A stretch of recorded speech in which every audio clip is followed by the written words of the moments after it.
Kasi naging gwapo ko eh. Doon ka na lang kaya sa banyo habang buhay. Umirap ito sa hangin. Kala mo naman bagay. Lagi silang ganyan ni Ethan simula ng mga bata pa sila. Magbangayan man silang dalawa araw-araw, sa huli ang isa't isa pa rin na nagiging sandalan nila. Nang makarating sila ni Ethan sa kaharian nila ng daddy niya ay pasalampak siyang umupo sa sofa. Kaharian na ang ibig niya sabihin ay bahay nilang malamansyon, kasama ang hindi bababa sa 10 kasambahay na mahal niya. Wala siyang ina kaya naman lahat ng babaeng kasama nila sa bahay ay mommy ang tawag niya.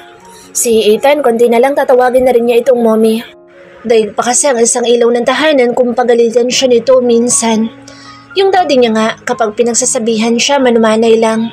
Yung tipong galit pero niyayaka pa rin siya at hinahalikan pa sa noo. Samantalang si Ethan na kaibigan niya lang naman kung makasigaw sa kanya, wagas. Tapos kulang na lang kainin siya ng buhay. Sa biyahe pa lang, hindi na maipinta ang pagmumukha nito. Sa bagay, pangit naman kasi talaga ito sa paningin niya. Kung umasta ito, akala mo naman may ginawa siyang hindi maganda. Simpleng halik lang naman yun at saka hindi naman matagal yun. Parang dampi nga lang eh. Ano ba ikinagagalit nito? Wala pa naman siya sa mood makipagtalo. Siguro kailangan niya muna mag-inarte ngayon dahil alam niya ang kahinaan nito. Magpapanggap na muna siyang masakit ang lahat sa kanya. Idadamay na rin niya pati puso niya. Kapag kasi may iniinda siyang sakit, nag-aalala ito sa kanya. Minsan nga kahit nasa malayo si Ethan talaga naman, kulang na lang lumipad ang kaibigan niya, mapuntahan lang siya. Ganun siya kahalaga kay Ethan, kaya lang minsan naiinis din siya sa presensya nito, lalo na ngayon. Sana lang gumana ang pag-arte niya para makalimutan nito ang nangyari sa bar kanina lang.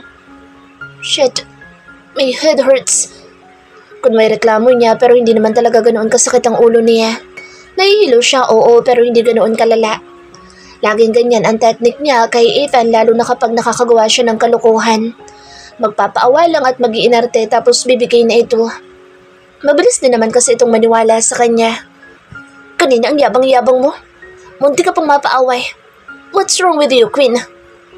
Ay, kaya nga siya nag-iinarte na masakit ang ulo niya dahil siguradong sermon ang abutin niya rito eh. Mukhang hindi yata tumalab ang pag-arte niya ngayon na. Ang sakit talaga ng ulo ko. Parang pinupukpok ako ng 10 martilyo. Ouch! Ang sakit sobra. Reklamo niya pa kunwari na sinabayan na rin ang paghilot-hilot sa kanyang sentido. Mas kinalingan niya pa ang pag-arte para naman kahit papaano maawa ito sa kalagayan niya. Kasi hodang magmukha siyang baliw sa itsura niya ngayon, wag lang siyang makarinig ng sermon mula rito. Kilala niya itong tao na ito. Marami munang kuda, pero hindi naman siya nito kayang tiisin. Kanina ang yabang mo. What do you think of me, Wick? Panggagaya pa nito sa sinabi niya kanina sa bar. Ang yabang mo? Tapos paglabas ko naman galing sa comfort room, may kaaway ka na. Kaaway? Wala siyang kaaway, no? Medyo nakakainis kasi yung lalaki kanina sa bar. Tawagin ba naman siyang bitch? Alam nga naman na matuwa pa siya. Dapat ba magpasalamat pa siya? Thank you for calling me a bitch. It was my pleasure. Ganda. Ikaw palang tumawag sa akin yan. And it was great. Alam nga naman na ganoon pa ang nag-reaction niya sa sinabi ng lalaking iyon. Ginaya pa talaga nito ang sinabi niya kanina nung nasa loob sila ng V-Night Bar with action pa. Ka na magalit, please. Bukas hindi na tayo gaano magkikita dahil may panibagong na akong trabaho, di ba? Mamimiss mo rin ako. Loko ka. Anya kay Ethan na parang nagpapaawa. Para naman makaramdam ito ng konting konsensya. Ano, hindi mo na kaya? Hindi mo na ba kayang tumayo? Lumpok ka na rin ba ngayon dahil sa alak? Sa halip ay sabi nito. Tinangka niya kasing tumayo para sana yakapin ng kaibigan para naman kumalma na. Baka sakaling kumalma kapag naramdaman nito mainit na yakap niya na may kasamang pagmamahal. Ang ingay kasi, lalo na't gabi na. Baka kasi magising pa ang daddy niya at ang mga kasama nila sa bahay na alam niyang pagod din dahil sa maghapong pagtatrabaho. Natawa siya. Siyempre kaya ko. Parang hindi mo naman ako kilala niyan, Ethan. Wala ka na talagang tuwala sa akin no? Ay, nakakalungkot naman. Yung nag-iisa kong kaibigan, wala na palang bilib sa akin. Malungkot niyang saad pero lihim naman siyang natatawa. Kung bakit ba naman kasi kapag nagagalit ang kaibigan niya, lumalaki pati ang butas ng ilong nito. Maligo ka na. Mag-toothbrush ka ng 10 beses. Grabe naman to sa 10 beses. Baka mamaya wala na siyang ngipin at gilagid na lang matira paglabas niya sa banyo dahil napudpud na mga ngipin niya. Samantalang alam niya na kumakain ito ng tahong na buhay pero hindi naman naging ganito ang reaksyon niya dati. Hindi mo naman kilala yung lalaki tapos sinalikan mo? You're gross. Nito na tila sobra-sobra ang pandidiri sa kanya. Ito nga, nakipagtalik na sa iba't ibang babae pero hindi naman niya pinandirihan. Unfair talaga ang buhay. Kiss lang, pinandirihan na siya. Nakakapanghina. Anong masama sa halik? Yung iba nga hindi lang halik ang ginagawa. Kagaya na lang nung couple na nasa gilid niya kanina. Kulang na lang sipsipin lahat ng parte ng katawan. Wala pang ligo dahil pawis na pawis ang dalawa pero tuloy pa rin ang paghahalikan. Hindi nga nahiya sa mga taong nandoon. Pagkatapos maghalikan, narinig niya pantanong ng lalaki yung babae na, "Your place or mine?" Siyempre ang kasunod, alam na. Langid sa ibabaw ng kama. Nakakapagtampo naman ang kaibigan niya. Di man lang supportive sa kanya. Sinabihan niya kasi ako ng masama, kaya yun, hinalikan ko. Katwiran niya. In fairness, gwapo naman siya kaya hindi na rin masama. At saka, mabango rin naman ang hininga niya kahit nalasang alak yung laway niya. Yung mga mata niyang mapupungay na para bang lagi kang yayayain pumunta sa paraiso na kayong dalawa lang ang pwedeng makakita. Feeling ko nga ilab na ako sa kanya eh. Hinampa siya nito ng throw pillow sa ulo. What? Sigaw nito na akala mo'y na-iskandalo. Bakit hindi mo nalang sinipa? O kaya na may sununtok sa muka? Dagdag pa nitong tanong sa kanya. Bago yun ha? Halik talaga? Inarapan niya ito. Di ako basta gulera, Ethan. Mabait tong kaibigan mo. At alam kong alam mo yun. Tumawa ito. Is that a joke? Bakit ba ayaw nitong maniwala? Nagbago na kaya siya? Hindi na siya ganoon ngayon. Sabihin ka nga lang na pangit, halos umusok na yung ilong mo eh. Kulang na lang balian mo ng buto at kung minalas pa sila ng konti, baka nga napatay mo pa. Yun pa kayang sabihan kanya ng bitch? Sabagay, totoo naman din ang sinabi nito. Dati kasi may isang grupo ng mga bida-bida sa lansangan na sinabihan siyang bakekang. Ayos lang sana kung bakekang lang. Iyang kaso, habang sinasabihan siya ng bakekang, pinagbabato pa siya ng mga baliw na iyon kaya naman hindi na siya nakapagtimpi pa. Kaagad niya sinugod ang mga ito at isa-isa niya itong pinagsisipa sa iba't ibang parte ng katawan para naman magtanda. Grabe naman ito si Ethan, sako lang na lang daw balian niya ng buto. Sinipa lang naman niya ang mga iyon at saka hindi naman masyadong malakas. Kasi nga nakatayo pa ang mga loko at kalaunay nakatakbo pa ng palayo. Parang dinampi niya lang naman yung paa niya sa mga katawan ng mga bida-bida. Nabalian na raw kaagad ng buto. Sa laki ng katawan ng mga iyon, mababalian. Kumakapintas pa, akala mo mga gwapo, samantalang nakita niyang ilan sa mga ito na wala naman mga ngipin. Malakas lang talaga bang asar ang mga siraulong iyon. Kung hindi pa siguro siya inawat ni Ethan noon, malamang umuwi yung mga iyon na malala ang bangas sa mukha at baka nga nabalian ng ilan sa mga ito. Alam kasi nito na kapag nakarinig siya ng masama, mabilis uminit ang ulo niya at hindi niya titigilan ito hanggat hindi humihingi ng pasensya.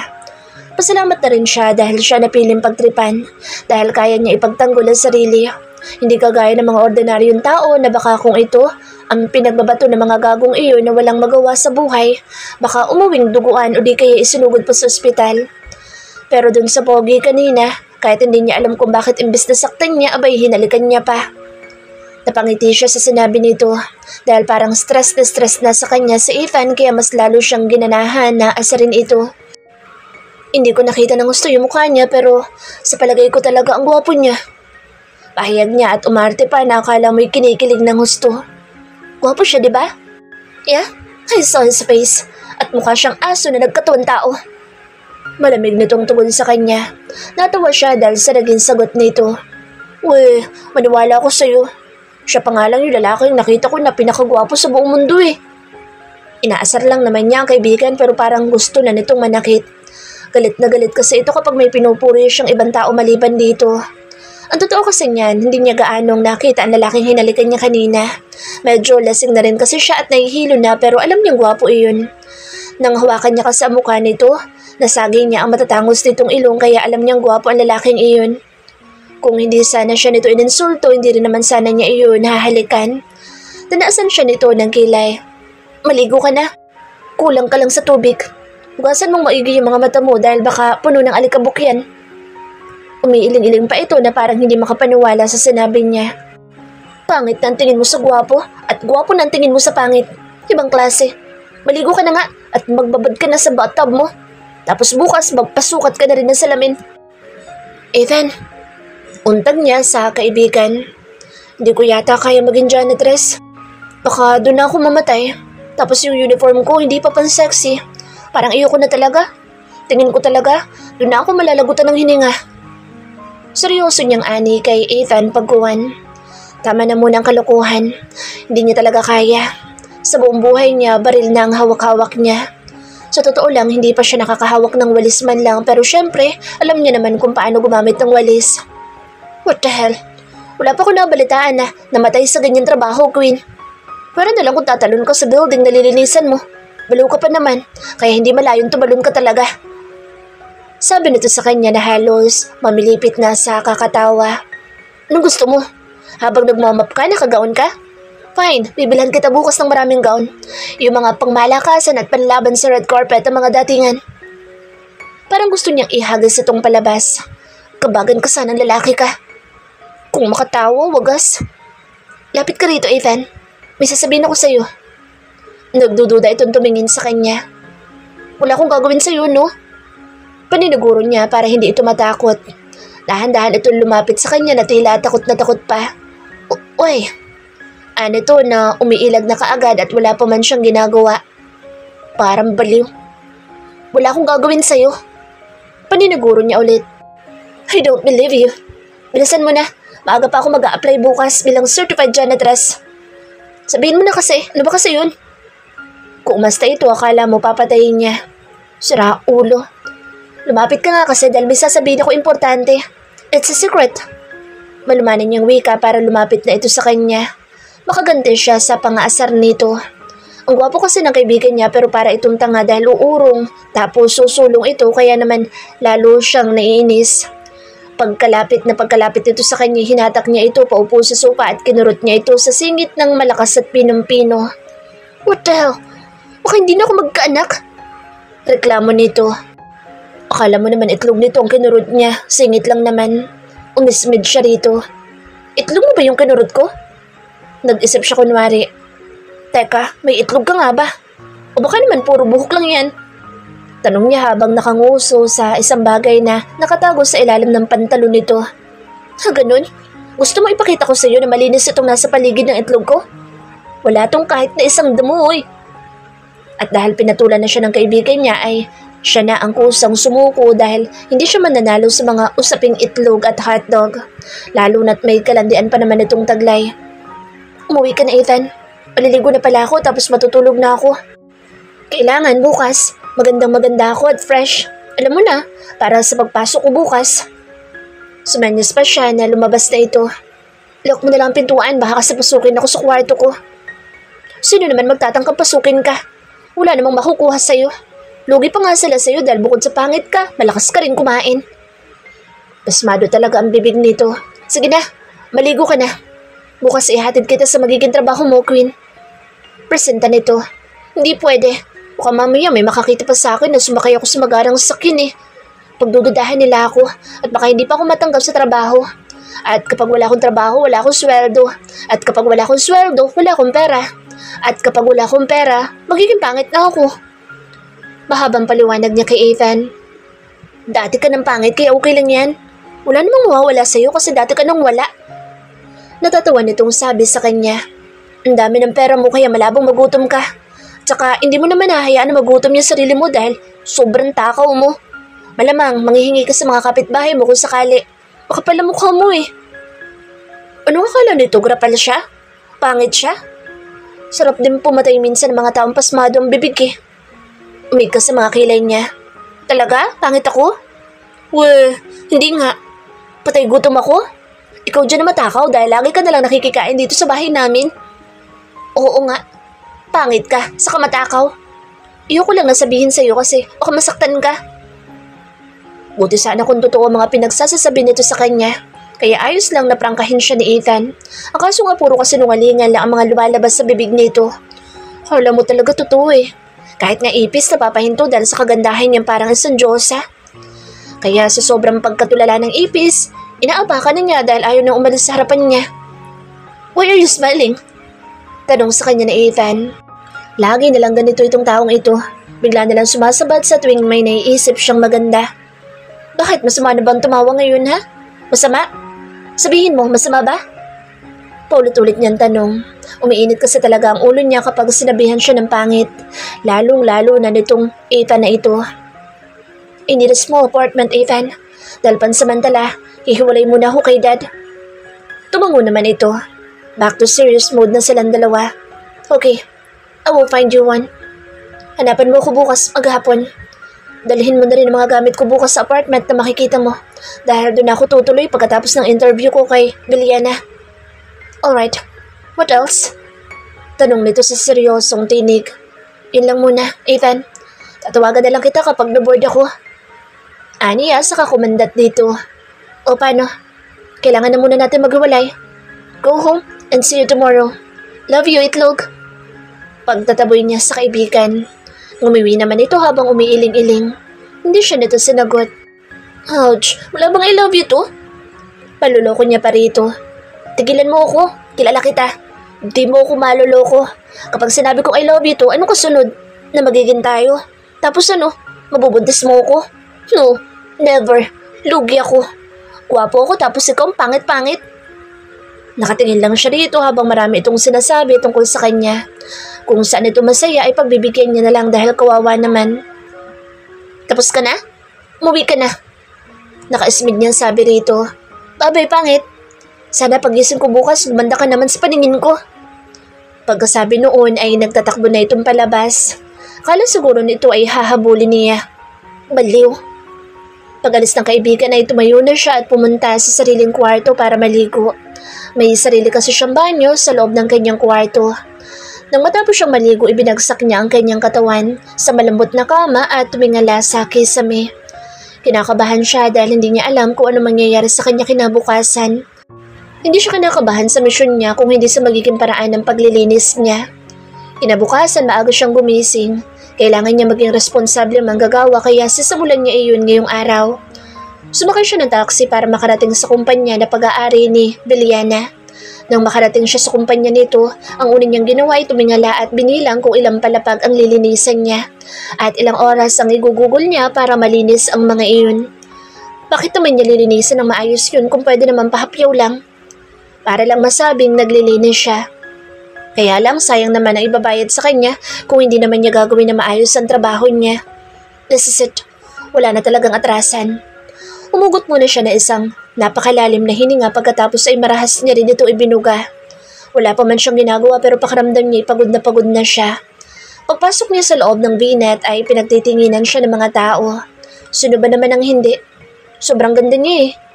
Pero magugulat ang mga ito dahil baka bukas o makalawa, pagtitinginan siya nito dahil may hawak-hawak na siyang mop o kung ano pa man na akma sa trabaho niya bilang janitress. Kala niyo office staff ang applyan niya? It's a prank. Janitress lang po siya. Hangoy din naman kasi ng daddy niya eh. Pababantayan din naman niya sa Biliana kahit nasa malayo siya. At saka, wala namang kaso ang unggoy na ito kaya bakit kailangan niyang bantayan? Ang labo talaga. Kung bakit ba naman kasi naisipan nitong pag-applyin siya bilang janitress. Makakita lang talaga siya ng mga taong panay ang kalat habang naka-duty siya. Hahampasin niya talaga ito kaagad sa mukha ng walis o di kaya mop. Yung tipong palakad-lakad lang na wala naman talagang nilalakad. Ay naku, manda talaga sila. Pipilayan niya talaga mga ito. Hindi na bale na matanggal siya sa trabaho. At dahil nga magaling ang kanyang ama kaya inaasahan ng mga ito ang pagdating niya. Kailangan niya pa raw kasi dumaan sa mismong may-ari ng kumpanya para sa kanyang walang kwentang interview. Kala mo naman sa mataas na posisyon siya mag-a-apply. Pwede naman na HR na lang. Ang daming arte na may-ari. Miss Daphne? Are you Miss Daphne? Tanong sa kanya ng ginang na nasa mid-40s na yata. Yes, madam. Magalang niyang sagot dito. Welcome to Binat, Miss Daphne. Masayang bati nito sa kanya na kahit may edad na ay hindi maikakaila na maganda pa rin ito.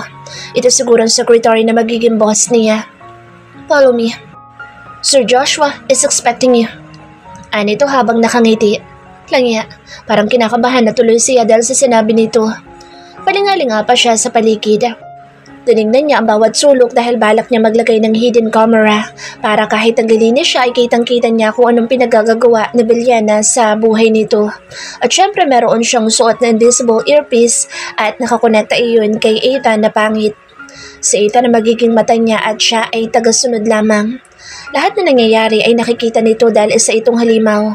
Magaling talaga si Ethan kaya naman pupusta siya na wala pang isang buwan. Malalaman na nila kung sino ang pumatay sa mga magulang ni Veliana. Pinatay ba talaga o aksidente lang ang lahat? Pasok ka na, Miss Daphne. Just be yourself. Kayang-kaya mo yan. Sabi nito na tila tinutulungan siya para lumakas ang loob niya. Alis na ako, bye. Ngumiti pa ito sa kanya. Para itong takot na takot dahil nagmamadali pa itong umalis. Bakit naman siya kakabahan? Ang ikinakakaba niya, yung maglilinis siya araw-araw sa loob na ilang buwan. Pagpasok niya, may isang lalaki na nakaupo sa swivel chair at nakatalikod ito mula sa kanya. Bukod sa lalaki nakatalikod, may isa pang lalaki na nakaupo sa harap ng desk na abala sa pagbubuklat-buklat ng magazine na nakapatong sa ibabaw ng desk na parang naglalaro lang. Good morning! Masayang bati niya sa mga taong nandoon at para makuha na rin ang atensyon ng dalawa na mukhang magkaiba ang mundong ginagalawan. Napatingin sa kanya ang lalaki nakaupo sa harap ng desk at niningitaan siya nito ng tipid. Dahan-dahan naman pumihit paharap ang lalaki nakatalikod na nakaupo sa swivel chair. And she saw the most beautiful man in her 22 years of existence on earth. Napakurap-kurap pa siya. He looked dangerously handsome and overflowing with sex appeal. Ang lakas tuloy ng tibok ng puso niya. Kakaiba kasi ang dating ng presensya nito sa kanyang sistema. Then, are you raping me, miss? Napasinghap siya kasabay ng panlalaki ng kanyang mga mata. Parang pamilyar ang lalaki. Ang boss nito parang narinig na niya kaya lang hindi niya matukoy kung saan niya nga ba ito narinig. Ganoon na ba katagal nakatitig dito? Then, are you raping daw? Wala pa nga isang minuto siyang nakatitig sa mukha nito. Suplado. Mag-focus ka nga, Daphne. Isipin mo na lang may unggoy sa harapan mo. Huwag kang tumingin sa mga mata niya para hindi ka maakit. Dikta niya sa sarili. Tumikim siya ng malakas. Oh, I'm sorry, sir. What is it again? Pinagmasdan siya nito sa loob na ilang segundo bago ito yumuko at bahagya pang umiling-iling. Mukhang pinagtatawanan siya nito. Pasalamat ang lalaki ito dahil mukha itong tao at medyo lamang lang siguro ito kay Ethan na isang paligo. Mas lalo tuloy lumakas ang kabog ng dibdib niya kaya naman sununtok-suntok niya iyon ng mahina dahil pakaramdam niya nawalan siya ng supply ng hangin sa katawan niya. Huminga siya ng malalim at sinalubo ang titig ng lalaki nang mag-angat ito ng tingin. Iminusyon nito ang isang bakanteng upuan na nasa harapan nito. Sumanyas ito na iabot niya ang hawak niyang resume kuno. So, you're Daphne? Tanong nito habang binabasa ang kanyang resume na ginawa ni Ethan. You seem familiar. Have we met before? Tanitigan nito ang picture niya na nakalagay sa resume niya. Yes and no. What do you mean by yes and no? Usisa nito na ngayon ay nakasandal na sa swivel chair habang titig na titig sa kanya. Bigla tuloy siyang na-conscious sa itsura niya. Pasimple niya inilagay ang ilang hibla ng kanyang buhok sa likod ng kanyang tanga at ngumiti ng malapad. I am Daphne. Yes, but we haven't met before. Familiar? I don't think so. Hindi nga po ako lumalabas ng bahay namin. Nakangiting tugon niya sa kaharap. At saka ano naman kung nagkita na sila, hindi naman yun ipinunta niya rito. Iba yata ang napasukan niya. Sa dami ng tao sa mundo, matatandaan niya pa ba iyon? Yan talaga mga linyahan ng mga lalaki na pamilyar ang mukha ng isang babae para makapuntos. How often do you go to the bar? Seryosong tanong nito sa kanya habang may hawak itong ballpen na pinapaikot-ikot nito sa mga daliri. Interview tungkol sa trabaho, napunta sa bar ang usapan? Hindi ko pa po natatry na pumunta sa bar. Mabilis niyang sagot. Hindi nga po ako lumalabas ng bahay namin, kaya imposible na nagkita na po tayo, sir. Sagot niya rito na medyo may kaunting diin pa. Alangan naman kasi na sabihin niya na kagagaling lang niya sa bar kagabi. Baka mamaya isipin pa nito na party girl siya. Nagkibit balikat ito at mukhang naniwala naman. Based on your resume, nagtrabaho ka ng 3 taon sa isang sikat na kumpanya sa Makati bilang isang janitress. So why did you leave? Kilalang kilala ko kasi ang kumpanyang pinanggalingan mo at kilala ko rin ang may-ari noon. Para siyang naragaluhan ng bomba sa sobrang gulat dahil sa sinabi nito. Hindi niya nakasabinasa ang hawak-hawak niyang resume kuno dahil may tiwala naman siya kay Ethan dahil ito nga ang gumawa noon. Malaki ang tiwala niya sa gunggong na iyon sa pag-aakalang hindi siya ipapahamak. Ang linaw ng sinabi niya na ilagay sa work experience niya na ito ang kauna-unahang kumpanya kung saan papasok siya bilang janitress. Na sana ibigyan siya ng chance makapagtrabaho sa malaking kumpanya nito. Hindi niya sinabing ilagay nito sa resume niya na nagtrabaho na siya bilang janitress dahil baka mag-expect ang mga ito sa kanya. 3 taon? Baka akalain nito expert na siya sa paglilinis. Mamaya ka lang, Ethan. Mapapanot kapag uwi ko. Nainis niyang wika sa sarili. Lintik lang ang walang ganti. Opo, nag-work nga po ako sa Makati. The benefits and the salary are good kaya lang medyo nalalayuan na po kasi yung asawa ko. Kaya po nagbakasakali po ako na mag-apply dito sa kumpanya niyo. Malaki po ang sinasahod ko. Sana sa kumpanyang iyon. Kaya lang, mahal naman po ang pamasahe. 10 sakay po kasi ako balikan kaya yung sinasahod ko po napupunta rin po sa pamasahe. Dire-diretsong paliwanag niya rito na hindi niya alam kung kumbinsido ba ito sa mga pinagsasasabi niya. Habol niya rin ang kanyang hininga na matapos siyang magsalita. At syempre bawat sagot niya ay may kalakip na paggalang kahit na nga naiinis siya sa lalaki. Mabuti na lang talaga gwapo ito kaya medyo nababawasan ang nararamdaman niyang inis sa mga ibinabato nitong tanong sa kanya. Are you sure? Paniniguro nito. Yes. Walang gana niyang sagot. Konti na lang talaga aamin na siya na nagsisinungaling lang siya. Hirap palang magpanggap, lalo na kung yung kausap mo non-stop ko magtanong. So, where are you last night? Usisa nito na labis niya ipinagtaka. Ano bang trip na lalaki ito? In my house. Anya kahit nagtataka ay sinagot na lang niya. Didn't you go to the bar last night for a drink with a guy? Tanong nito. And kissing some random guy? Dagdag pa nitong tanong na kanina pa hindi makamove on. Ano siya malandi? Paulit-ulit? Hindi makamove on? Nakakaasar na sa totoo lang. As I said earlier, sir, I didn't go out if it's not important. And going to the bar? Hindi ko pa po yung nararanasan.